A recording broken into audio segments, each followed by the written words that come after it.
आज मनुष्य बहुत जल्दी कह देता है मेरा टाइम खराब चल रहा है, लेकिन मैं तुमसे प्रेम से पूछता हूँ, बोलो समय कैसे खराब हो सकता है? समय तो भगवान की दी हुई वह धारा है जो बिना रुके बिना थके सबके लिए एक समान बहती है। जिस घड़ी में तुम ये वाक्य बोल रहे हो उसी घड़ी में तुम्हारा हृदय धड़क रहा है, श्वास भीतर जा रही है, बाहर आ रही है, आंखें देख पा रही हैं, बुद्धि सोच पा रही है। तो बताओ, जिसके भीतर जीवन की धड़कन चल रही हो उसका समय खराब कैसे हो सकता है? समय खराब उसे कहो जो बिस्तर पर पड़ा हुआ अपने शरीर को हिला भी न सके।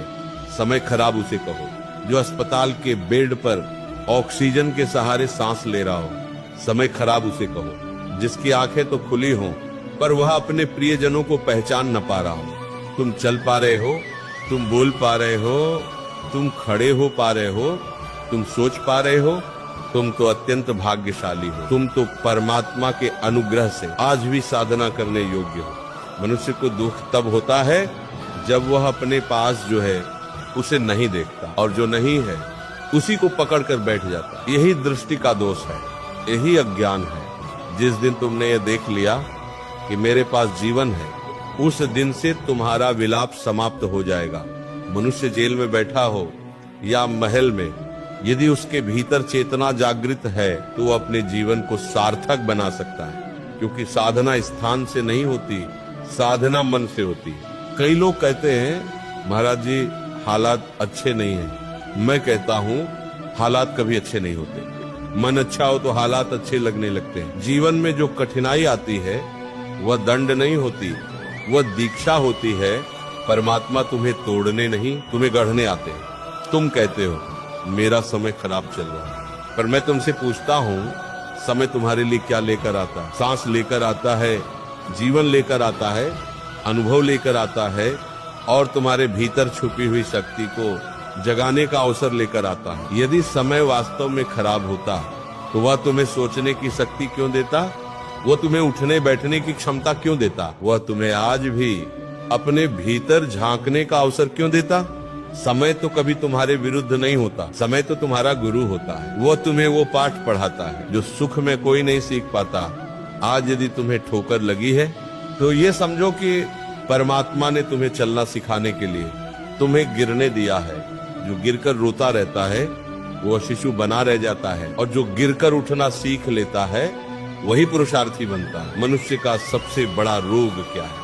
वह है अपने दुख को अपना बनाना। मनुष्य कहता है मेरा दुख, मेरी परेशानी, मेरी बदकिस्मती।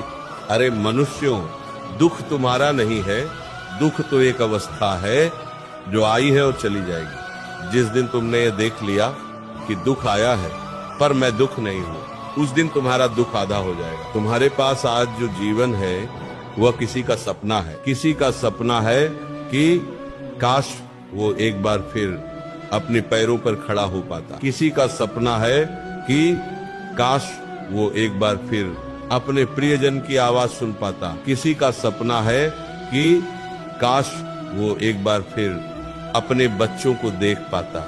और तुम कहते हो मेरा टाइम खराब है। ये वाक्य नहीं है, ये परमात्मा के दिए हुए अनुग्रह को न देखने की आदत है। जिस दिन तुम कृतज्ञता सीख लोगे उस दिन से शिकायत अपने आप छूट जाएगी। कृतज्ञ हृदय में कभी भी टाइम खराब नहीं चलता। मनुष्य सोचता है कि सुख आया तो भगवान अच्छे हैं, दुख आया तो भगवान दूर हो गए, पर सत्य यह है भगवान सबसे ज्यादा दुख में ही पास होते हैं, क्योंकि सुख में तो मनुष्य भगवान को याद ही नहीं करता। कठिन समय तुम्हें अंदर से मजबूत करने आता है। वह तुम्हें यह दिखाने आता है कि तुम्हारी असली संपत्ति तुम्हारी नौकरी नहीं, तुम्हारा धन नहीं, तुम्हारा पद नहीं, तुम्हारी चेतना है। जो व्यक्ति अपनी चेतना को बचा लेता है वो सब कुछ हार कर भी सब कुछ जीत लेता है। कई लोग कहते हैं महाराज जी सब कुछ चला गया। मैं कहता हूँ सब कुछ कैसे चला गया?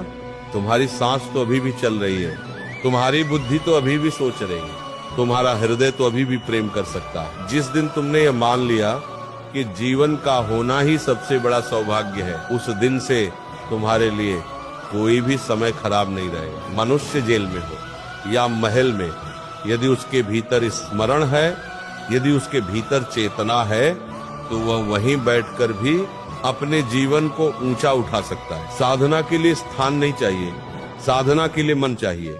जो व्यक्ति अपने वर्तमान को कोसता है वो भविष्य को भी अंधकार देता है, और जो व्यक्ति अपने वर्तमान को साधना बना लेता है वह भविष्य को प्रकाश से भर देता है। इसलिए रोना छोड़ो, अपने जीवन को दोष देना छोड़ो और परमात्मा के दिए हुए इस क्षण को पकड़कर कहो, हे प्रभु, जो है उसी में तेरा नाम जपूंगा, जो मिला है उसी में तुझे खोजूंगा, जो समय है उसी में स्वयं को बदलूंगा। समय नहीं बदलता, साधक बदलता है, और जब साधक बदल जाता है तो वही समय उसके लिए वरदान बन जाता है।